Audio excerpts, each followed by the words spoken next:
The storm had crawled down from the northern peaks with a vengeance, rolling in sheets of gray and white that swallowed the Montana backcountry. Snow lashed against the windshield of the old Ford as Ethan cross-gripped the wheel, eyes squinting through the blur of frozen chaos. The heater coughed weakly, pushing air that was only a degree or two warmer than the icy breath that seeped through the cracked door seals. He wasn't out here for pleasure. He never was anymore. After his wife, Mara, died in a car accident 2 winters ago, Ethan had taken to wandering the mountains, guiding rescue teams, fixing broken fences for ranchers, doing whatever kept him away from the quiet of an empty house. The wilderness didn't ask questions. It didn't pity him. It just existed, harsh, vast, and unfeeling. He liked that about it. But tonight, even he wasn't sure what had dragged him out in the middle of a blizzard. The radio on the dash was static, the emergency channel barely audible through the snow. Reports of injured wildlife near, timber ridge, large animal, possibly bear, approach with caution. Ethan frowned. A bear? This far north, this deep into winter? They should have been in hibernation weeks ago. Still, something in his chest tugged, a reflex he couldn't quite suppress. He grabbed his parka, flashlight, and rifle, then trudged into the storm. The forest swallowed him whole. Snow crunched beneath his boots, the sound muffled by the wind. Trees stood like silent sentinels, their branches sagging under ice. For nearly half an hour, he followed the faint signs, blood in the snow, a broken branch, a patch of disturbed earth, until he saw it. The bear lay near a half-frozen creek, its massive body slumped, fur matted with ice and blood. Even from a distance, Ethan could see the rise and fall of its chest, shallow and unsteady. It was a grizzly, female, by the size and build, her breathing rasping in soft, desperate wheezes. "Damn," he muttered, kneeling a few feet away. "What happened to you?" There were bullet wounds along her flank, clean shots, small caliber, likely from a poacher. The blood had slowed, but the cold was killing her faster than the wounds. Ethan's stomach twisted. He'd seen enough animal deaths to know the look in their eyes, the fading one, the one that said it wouldn't be long now. He could walk away. Call it in. Let nature, or time, finish the job. That's what he told himself. But then the bear lifted her head, just slightly, and their eyes met.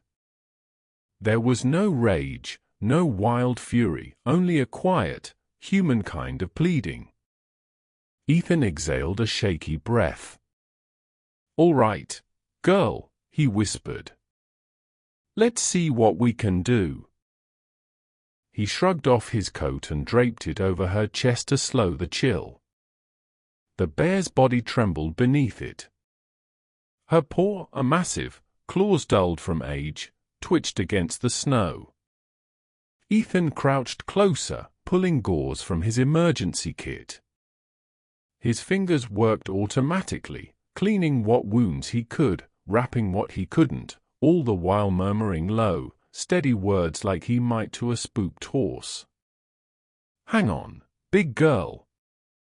You're not done yet." By the time he finished, the snow had piled high around them. He knew he couldn't leave her here. The nearest ranger station was 7 miles away, and his truck wouldn't make it down the ridge in this storm. There was only one choice. He built a fire beneath the shelter of a pine, then dragged her, inch by inch, close enough for the heat to reach. His back screamed with pain. His breath fogged thick in the air. But he didn't stop. Hours passed. The blizzard eased, and somewhere between exhaustion and frostbite, Ethan drifted off beside the bear.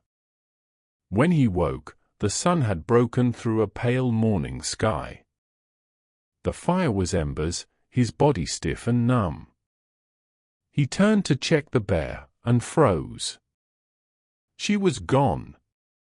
Only a deep trench in the snow, leading toward the tree line, marked where she had lain. His coat, shredded but still draped across the snow, was the only thing she'd left behind. Ethan stared after the tracks, heart pounding. "You've got to be kidding me," he breathed. But what he didn't know, not yet, was that this encounter wasn't the end. It was the beginning of something that would shake the small mountain town to its core, and soon capture the world's attention. 3 days passed before Ethan made it back to Timber Ridge. The storm had sealed off most of the trails, and when he finally reached town, his body felt like a collection of bruises held together by stubbornness. He stopped by the ranger outpost first, more out of habit than purpose. Ranger Denise Harrow looked up from her paperwork as he entered. "Jesus, Ethan, you look like you crawled out of a snowdrift." "Not far off," he said, voice hoarse. "Heard something on the emergency band about a wounded bear. Thought I'd check it out." Denise's brow furrowed. "That was you out there?"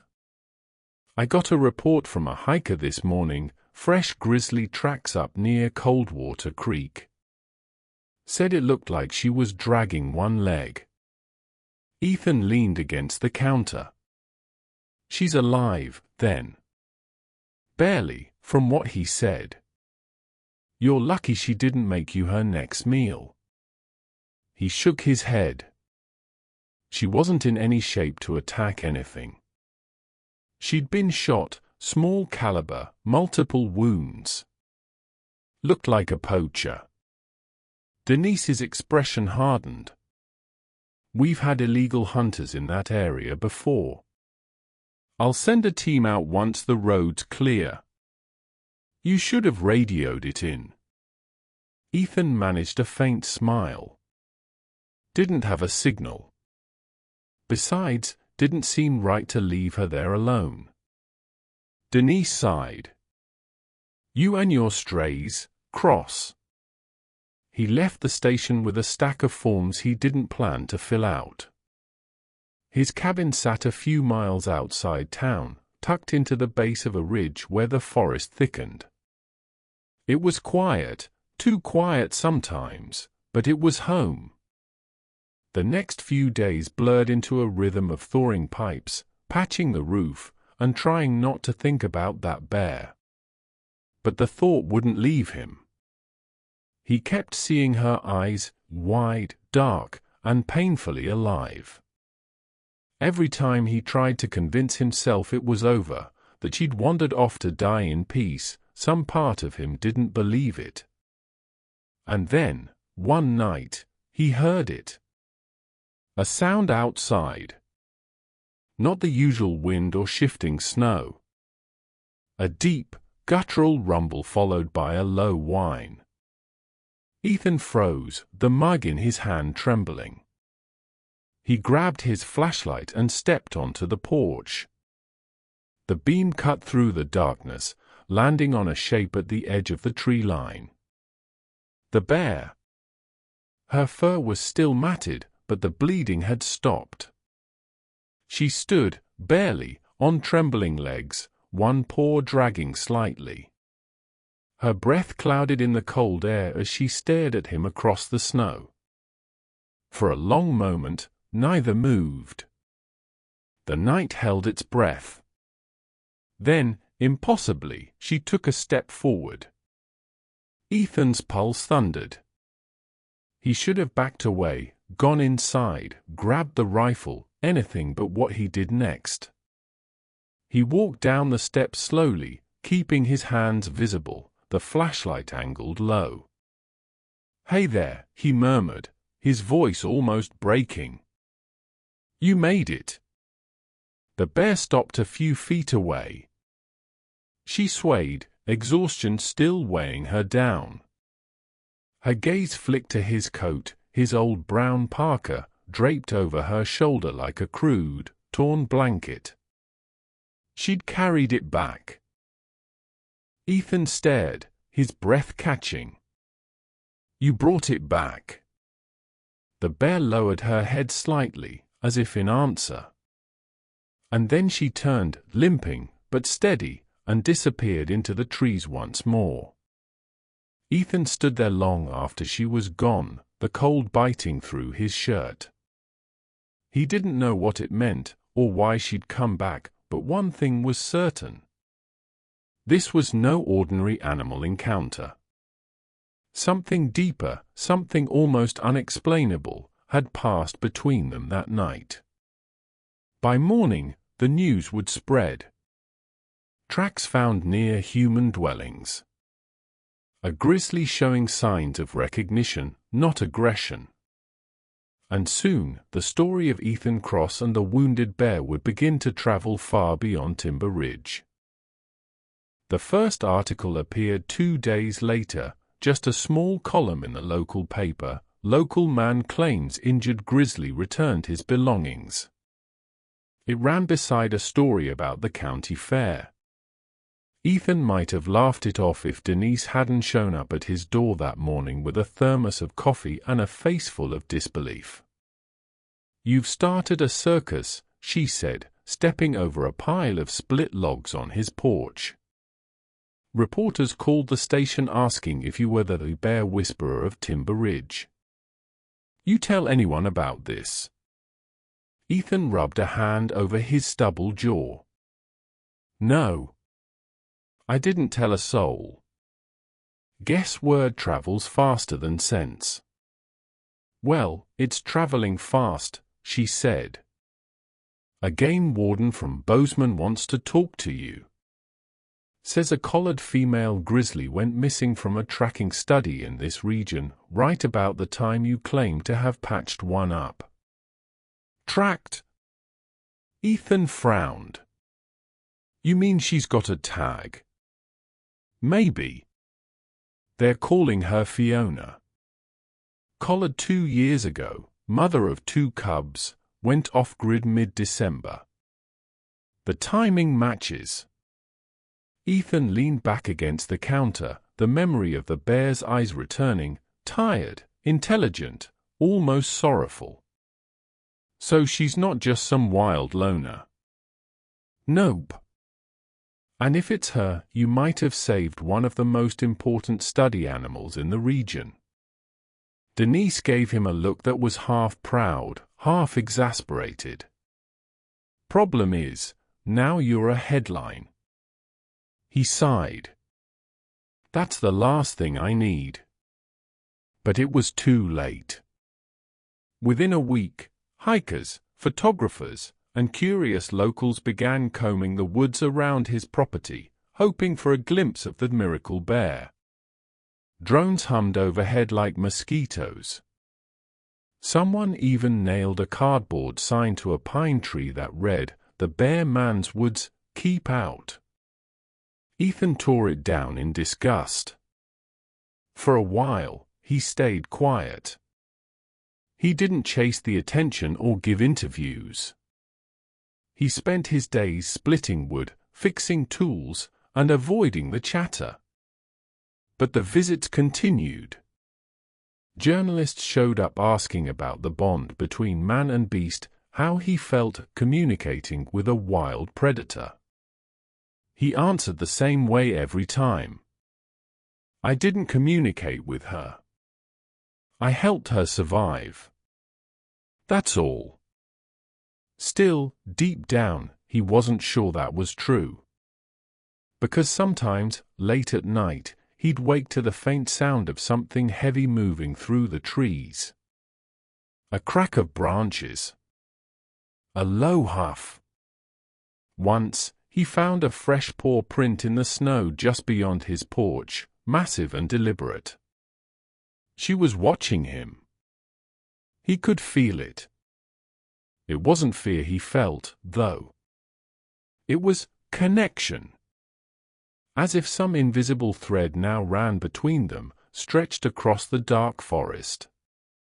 One evening, when the wind was still and the moon hung silver over the ridge, he heard a cry echo through the valley.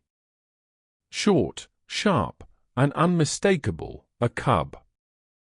2, maybe 3 of them. Ethan stepped out onto the porch, heart pounding. "Fiona," he whispered into the cold night. From somewhere deep in the timber, a shadow moved.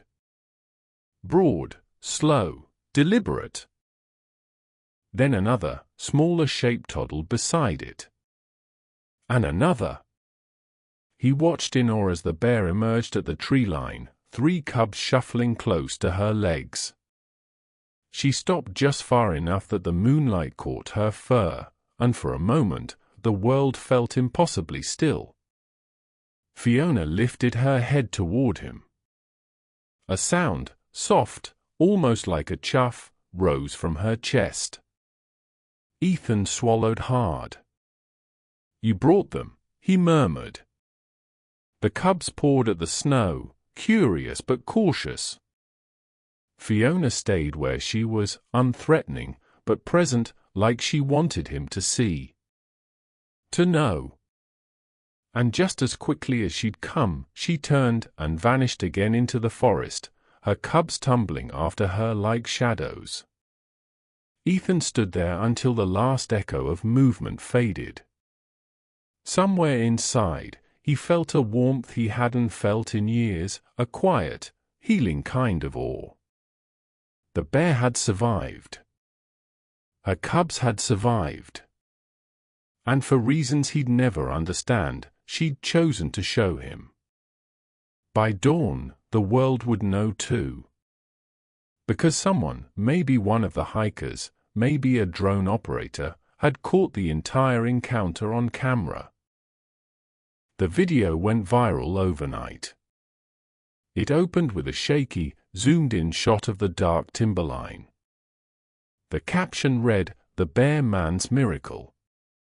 Then, clear as daylight, Fiona stepped from the trees with her 3 cubs, the moon glinting off her fur. She paused, looked toward the cabin lights in the distance, and, almost gently, huffed before retreating into the woods. The footage spread like wildfire. It aired on national news, then international. Animal behaviorists argued about what it meant. Wildlife forums lit up with theories, some poetic, others absurd. One post read, "The bear remembers who saved her." This is gratitude in its purest form. Ethan wanted none of it. He'd never liked attention, and fame felt like a spotlight he couldn't turn off. Reporters swarmed Timber Ridge. News vans parked along the main road. A group of college students even showed up wearing T-shirts with his face next to a cartoon bear, under the words "Healing happens in the wild." He would have found it funny if it weren't so exhausting. Denise visited again, her tone softer this time. "You've got people writing to the station from Europe, Ethan. Scientists, journalists, filmmakers. They all want to talk to you." He poured her coffee and muttered, "I didn't do anything worth talking about. I just couldn't walk away." "That's exactly why they care," she said, studying him. "You showed compassion when most people would have left her. And now the world wants to believe that means something." Ethan set his cup down. It wasn't about meaning. It was instinct. "Maybe," she said. "But maybe instinct and meaning aren't so different." After she left, he stood at the window, watching snow drift down over the silent trees. His life had been quiet once, painfully, blessedly quiet. Now it felt like the forest itself was watching him back. That night, he dreamed of the creek where he'd found Fiona. Only this time, the bear wasn't dying. She stood tall and strong beside the running water, her cubs playing nearby. When she turned her gaze on him, he felt something wordless pass between them, a kind of recognition that didn't need speech. He woke before dawn, restless. Stepping outside, he noticed new tracks in the snow. Big ones. Fresh. They led away from his cabin, cutting through the pines toward the ridge. Without thinking, he followed. The forest was hushed, the kind of silence that came before sunrise. He moved carefully, each breath forming a cloud that lingered in the still air. The tracks wound toward the same creek where it had all begun. And when he reached it, his heart caught. There she was. Fiona stood across the frozen water, her breath fogging in slow rhythm. Her fur had thickened, her movements sure. The scars along her flank were pale lines now, ghostly reminders of that night. She saw him. For a long, suspended moment, man and bear watched each other across the ice. Then she did something that stunned him, something that later, when he told the story, no one would believe. She rose up on her hind legs, not in threat, but almost in greeting. Her head tilted slightly. Then she dropped back down, turned, and nudged one of her cubs forward toward the edge of the creek. The little one hesitated, then pawed at the ice, as if mimicking her mother's gesture. Ethan felt a strange pressure in his chest, a mix of wonder and something deeper, something ancient. He raised a hand, palm open. "Hey there, little one," he whispered. "You've got your mother's courage." The cub gave a soft grunt before turning to follow Fiona back into the forest. He stood there for a long time after they disappeared, the sunrise bleeding gold across the snow. And in that moment, Ethan knew that whatever had passed between them, it wasn't just survival. It was trust. A bridge between two wounded souls that neither time nor distance could erase. He didn't know that the world would soon call this encounter the moment that redefined wildlife empathy. That scientists would cite it for years. That his name would be tied to a movement he never intended to start. For now, he just stood in the quiet dawn, smiling for the first time in years, listening to the forest breathe. Spring came to Timber Ridge in a rush of meltwater and birdsong. The snow retreated from the valleys, leaving the land soft and alive again. For the first time in years, Ethan felt the season stir something inside him other than emptiness. The world hadn't moved on from the story, it had only grown. Wildlife sanctuaries and conservation groups wrote to thank him. Schools sent letters from children who said they wanted to save animals like Mr. Cross. Filmmakers offered him money, interviews, deals. He turned them all down. He hadn't saved the bear for an audience. He'd done it because, in that frozen moment, saving her had felt like saving himself. Weeks passed before he saw her again.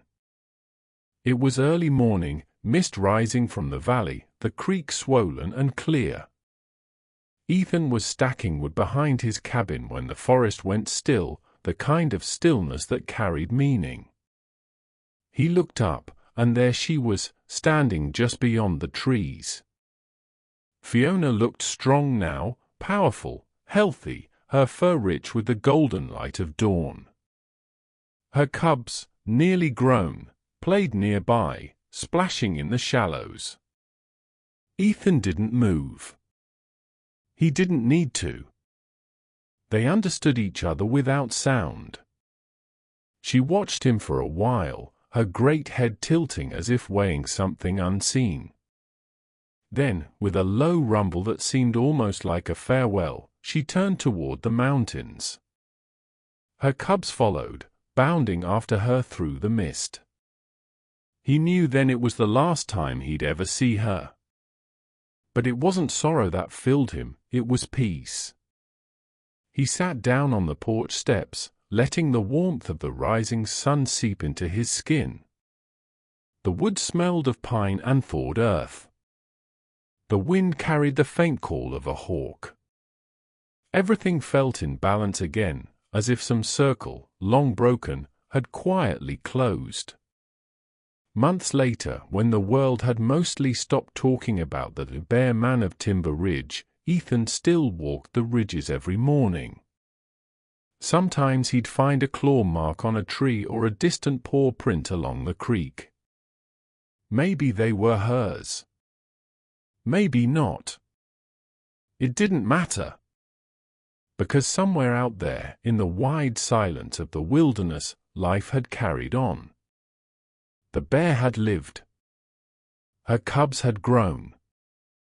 And the man who once came to the mountains to escape the world had finally found a reason to stay.